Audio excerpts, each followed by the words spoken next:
Hello students, आज हम करने वाले हैं क्लास 10th का चैप्टर नंबर 5 जिसका नाम है एपी। फटाफट समझते हैं, बहुत छोटी सी वीडियो रहेगी, इजी सा कंसेप्ट है।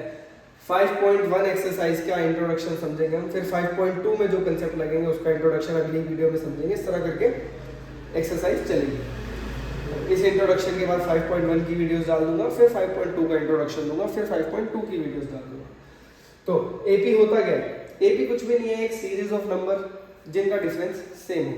एक सीरीज ऑफ नंबर जिसका प्रोग्रेसिव डिफरेंस सेम हो, मतलब कि जैसे जैसे वो नंबर आगे बढ़ रहे हैं तो उनमें जो डिफरेंस है पिछले नंबर में और अगले नंबर में जो फर्क है, यानी जो डिफरेंस है वो बिल्कुल सेम हो। For example 1 3 5 7 9। अगर हम इस एपी को देखें तो इसके और इसके बीच में 2, इसके और इसके बीच में 2 का डिफरेंस, 5 और 7 के बीच में 2 का डिफरेंस, 7 और 9 के बीच में 2 का डिफरेंस। तो क्या इसे हम एपी कह सकते हैं? बिल्कुल कह सकते हैं। हमारी डेफिनेशन के अकॉर्डिंग बिल्कुल फिट बैठ रहा है, बिल्कुल एक एपी है।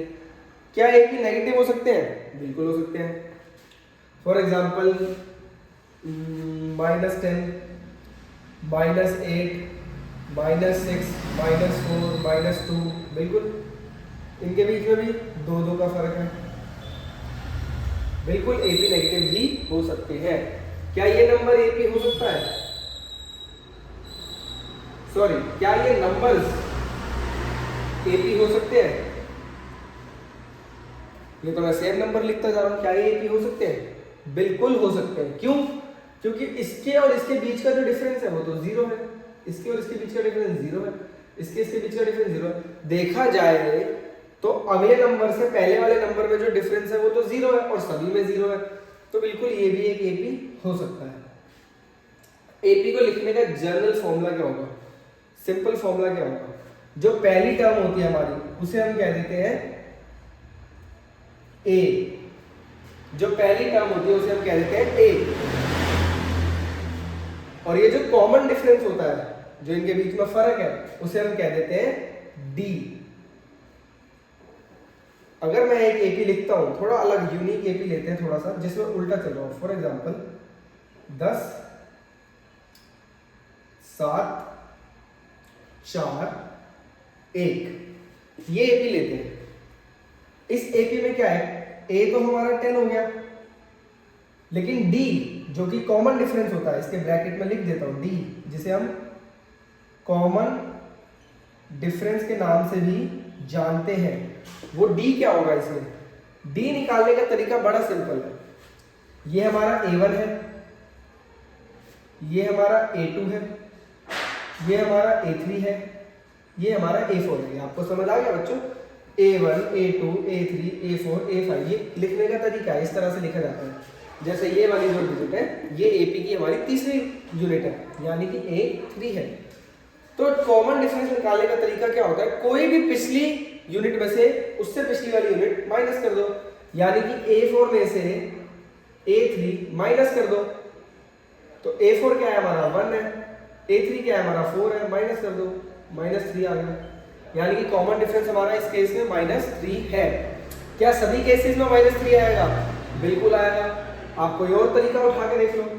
बस हमें पिछले डिजिट में से माइनस करना है, यानी कि आपने अगर A3 लिया है तो आपको उसमें से A2 माइनस करना है। अगर आपने A2 लिया है तो उसमें से आपको A1 माइनस करना है। इस तरह से कॉमन डिफरेंस हमारा निकल जाता है। सिंपल है ना? अगली में से पिछला माइनस कर दो। तो आप लोगों को डी निकालना आ गया, बस बहुत सिंपल, केस खत्म। यहीं पे हमारा एपी खत्म होता है। एपी लिखने का जनरल फॉर्मूला क्या है? ये A प्लस डी, यानी कि A प्लस कॉमन डिफरेंस। अगर अगली यूनिट लिखूं,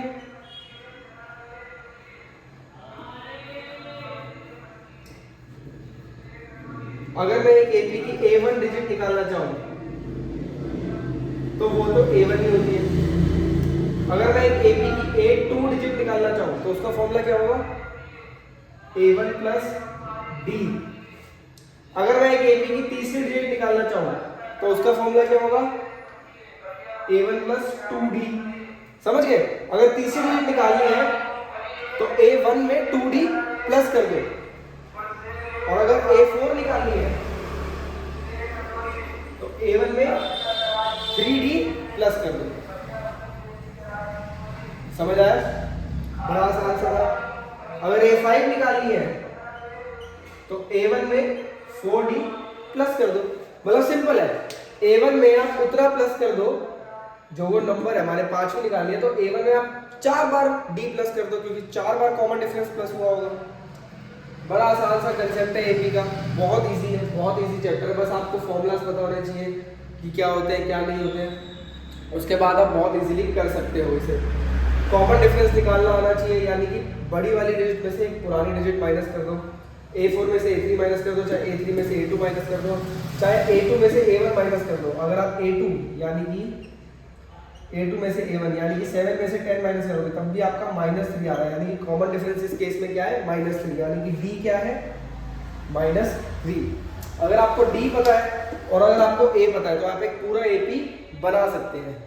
मैं बना के दिखाऊं एक, फॉर एग्जाम्पल आपका A है 3 और आपका D है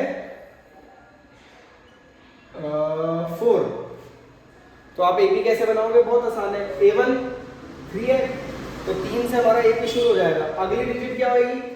कॉमन डिफरेंस 4 है, मतलब अगली डिजिट और इस डिजिट में 4 का फर्क आएगा तो इसमें 4 जोड़ दो, यानी कि 7। अब फिर अगली डिजिट निकालने के लिए और 4 जोड़ दो, यानी कि 11, फिर और 4 जोड़ दो, यानी कि 15। इस तरह करके हमारा AP बन जाएगा। बस आपको एक AP के लिए A पता होना चाहिए और D पता होना चाहिए, उसके बाद आपका AP बन सकता है। तो चलिए अब शुरू करते हैं हम लोग एक्सरसाइज 5.1। 5.1 में 4 ही क्वेश्चंस है, बस पार्ट्स बहुत ज्यादा है, जल्दी से हम उस एक्सरसाइज को खत्म करते हैं। उसके लिए आपको अगली वीडियो 5.1 के क्वेश्चन 1 की दिखेगी इस तरफ।